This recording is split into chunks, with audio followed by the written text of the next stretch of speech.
After repeating he'd like to have America open for business by Easter, President Trump now calls for social distancing guidelines through at least the end of April. The modeling estimates that the peak in death rate is likely to hit in 2 weeks. Experts warn as many as 200,000 Americans could die in the pandemic.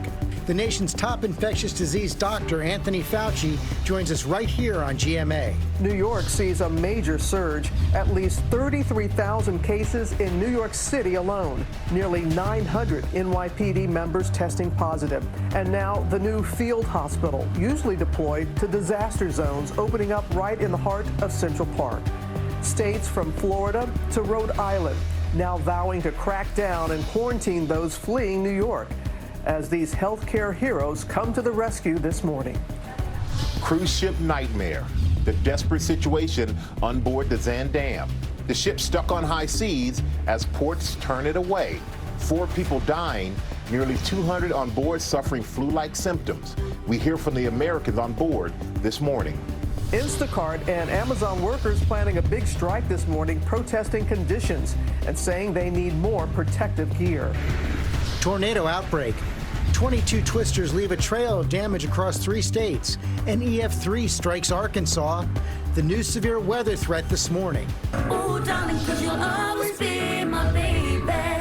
In Concert for America, some of the biggest stars in the world coming together from their living rooms. From Mariah Carey, Don't let the sun go down on me. to Elton John Tell me why. and the Backstreet Boys, how they're raising spirits and money for those in need.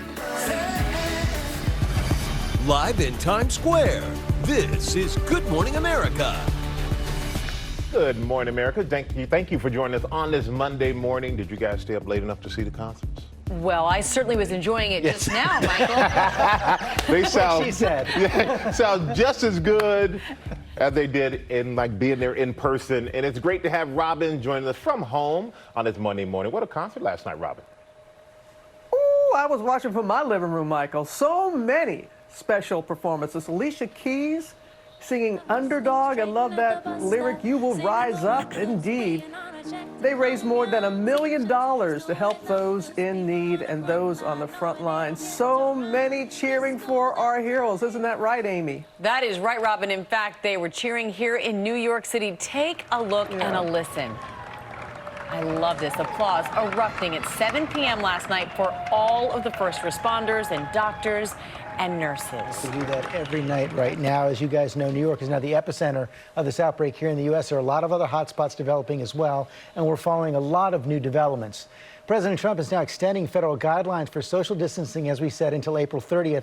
And take a look at this graph right here. It shows why that's necessary. That was the U.S. 2 weeks ago, just a little under 4,000 cases. Now, more than 140,000 cases in just a couple of weeks. Dr. Anthony Fauci is predicting things could get far worse, saying up to 2 million Americans could contract the coronavirus and warning that the death toll here could reach 200,000. Cases around the world are skyrocketing as well, now more than 700,000. And Robin, just a day before that, we reached 600,000. That's right. So you have a lot to talk to with Dr. Fauci, and you will in just a moment, George. But first, we continue our coverage there in New York. Tom Yamas is in Central Park, where that emergency field hospital is being set up. Good morning, Tom.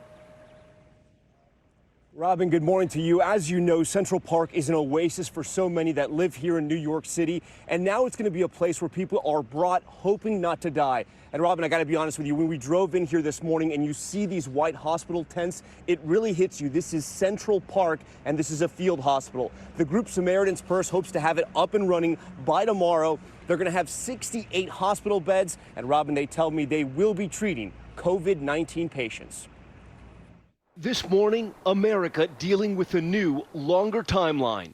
This after a major reversal from the president, extending social distancing guidelines to the end of April. Nothing would be worse than declaring victory before the victory is won. Therefore, we will be extending our guidelines to April 30th to slow the spread. The new date several weeks past Easter. A deadline he touted several times last week that he now says was aspirational.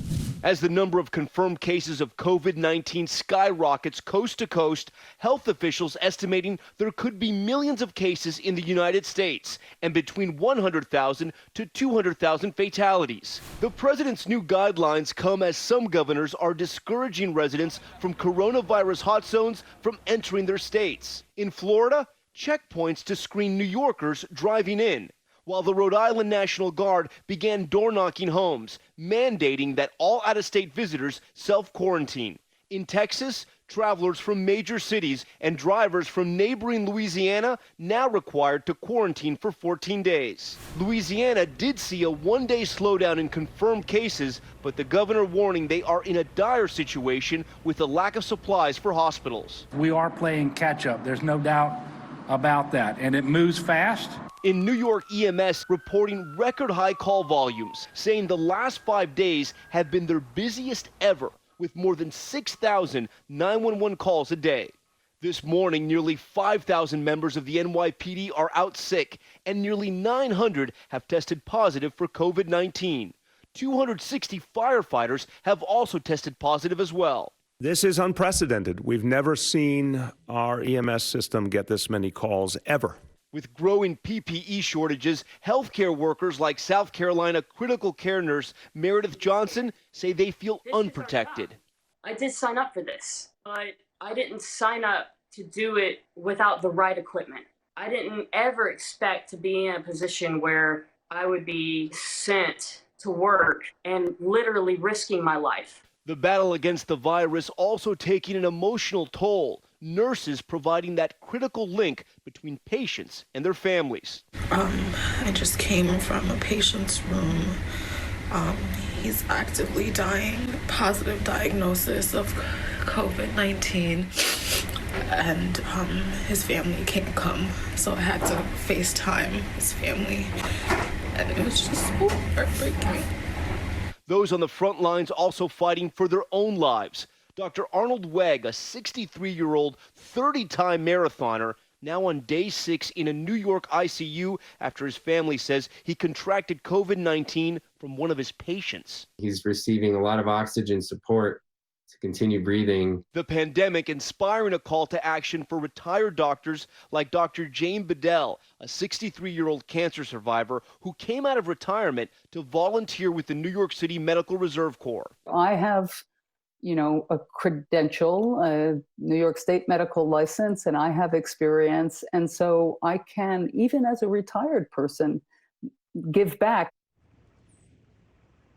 So many powerful stories like that all across the country. We also want to mention this morning, health insurers Cigna and Humana are saying they're waiving all copay for coverage related to COVID-19. And one more bit of good news, Governor Andrew Cuomo says that New Rochelle lawyer, the one he calls Patient Zero, who was at the center of that cluster in the New York City suburb, has left the hospital and is now recovering at home. George? Okay, Tom, thanks. Let's bring in a man now who's become familiar to all of us, America's top expert on infectious disease, Dr. Anthony Fauci. Dr. Fauci, thank you for your time this morning and for your tireless service over these last several weeks and years. As we heard from the president all last week, he was hoping that we could reopen the country by Easter, but of course, we saw that extension of the guidelines yesterday. Take us inside that decision. What convinced the president was necessary? What convinced you? Well, it was clear, George, that the dynamics of the outbreak, what was going on in cities like New York City and Westchester and New Orleans and others, was clearly still on an uptick. And to pull back the mitigation methods before you reached the peak and turned the corner, I think really would have been imprudent, because that would have merely regenerated the spike to go up. So we had some intensive conversations with him. And we convinced him, he listened, and we said the better part of valor would be to extend them until the end of April, when we think it would peak and start coming down. I mean, these are all projections, but the thing we were pretty sure of is that if we prematurely did it, it would likely rebound, and that's one thing you did not want to happen. You talk about the peak at the end of April. The president seemed to say yesterday that the models estimate the peak death rate in 2 weeks. So which is it? Is it 2 weeks from now or the end of April? Well, what he was saying, that the number of deaths would probably peak by a certain point, but you still get a number of cases that go up. which will ultimately lead to less death rates because the cases anticipate the death rates. What he was saying, that we had such a surge earlier that within 2 weeks you're going to have a peak in the death rates. The death rates start coming down, but you have another curve, which is actually the new infections. So they're complicated curves that overlap each other. And the death rate numbers are pretty stunning. I mean, 100 to 200,000 lives could be lost. Are you all estimating that even if these guidelines are extended? Yeah, I mean, even if these guidelines are extended, we will lose more people. Exactly how many more we would lose is uncertain, depending upon the efficiency of the mitigation methods. But clearly, what you saw yesterday and the day before, that within 1 day, we doubled the number of deaths. I mean, it was just really very, very sobering.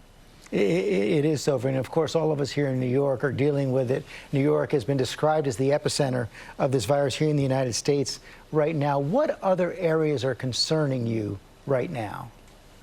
Well, certainly New Orleans, George, is in that area where it's worrisome because the spike and the peak and the dynamics of that curve are starting to resemble a bit of New York. It's a smaller city, obviously, so they can't be totally comparable. But the dynamics of the outbreak in New Orleans are worrisome. We're also worried about Detroit. Detroit is starting to show some signs that they're going to take off. LA we worry about. Even though they had an early start, they calmed down a little. It looks like that they may have the opportunity and the misfortune of spiking up.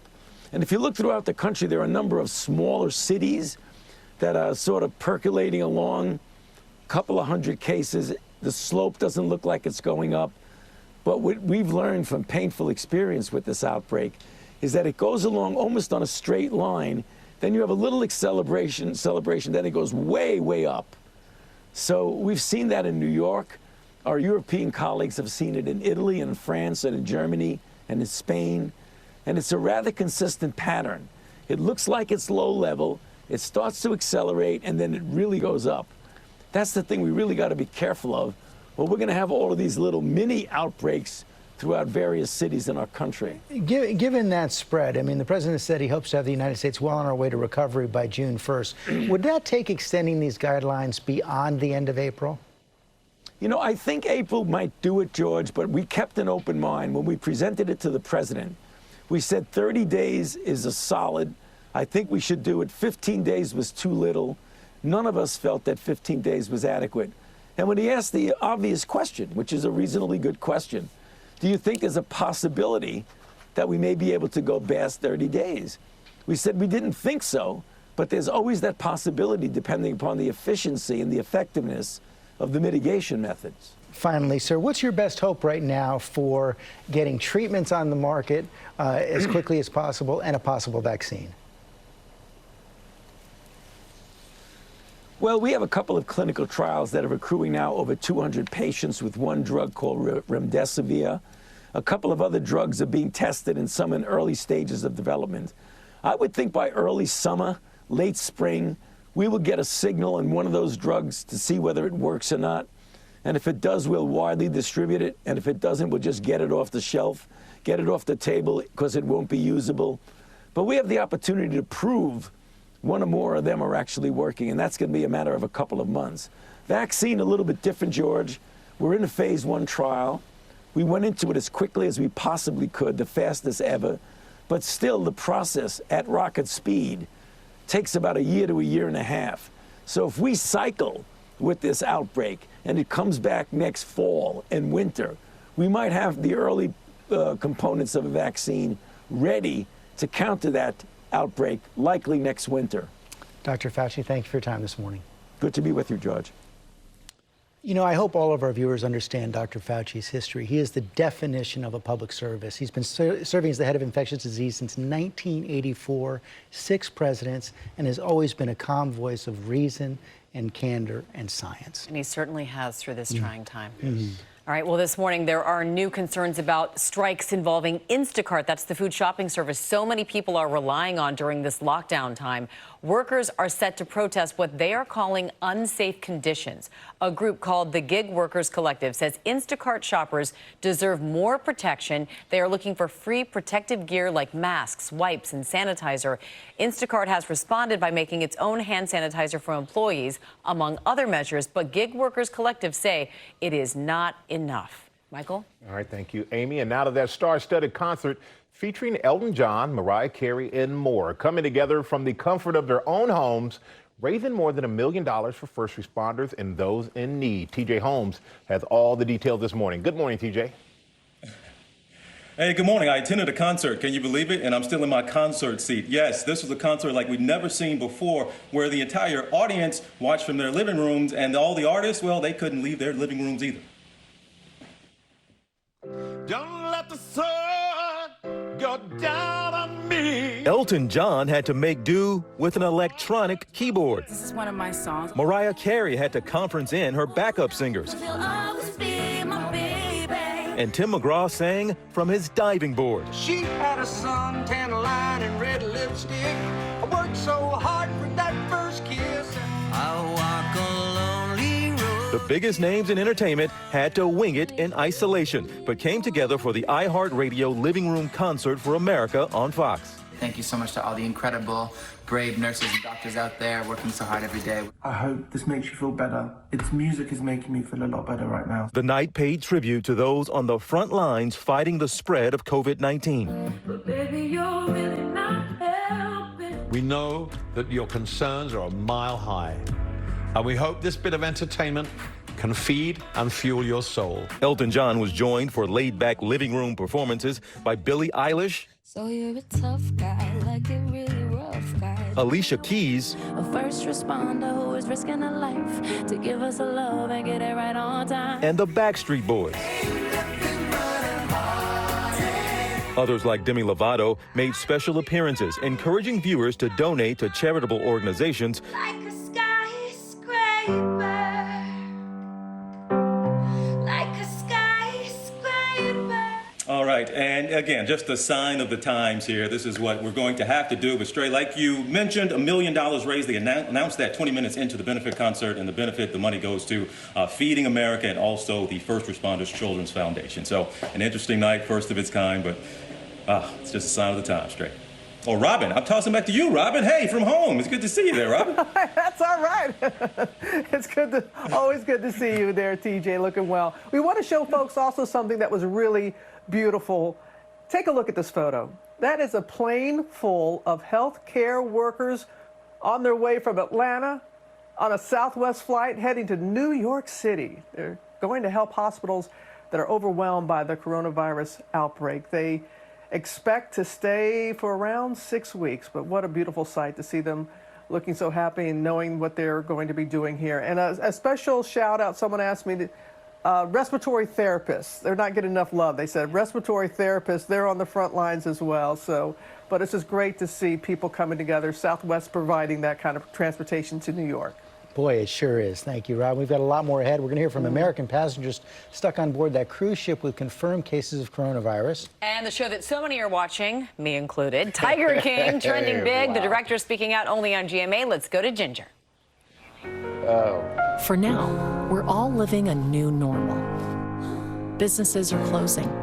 Living rooms are now offices and schools. Our world is suddenly different. But one thing stays the same. State Farm is there. To any of our customers currently facing financial burdens, call your State Farm agent because we're here to help make this new normal feel just a little more normal. Like a good neighbor, State Farm is there.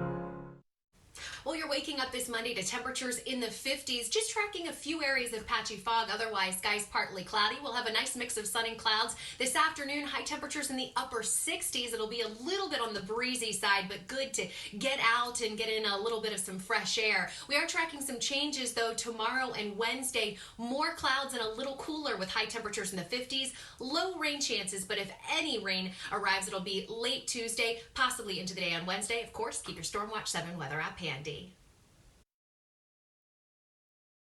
the cleaning power of liquid. Can it one-up spaghetti night? It sure can. Really? Can it one-up breakfast in bed? Yeah, for sure. Thanks, boys. What about that?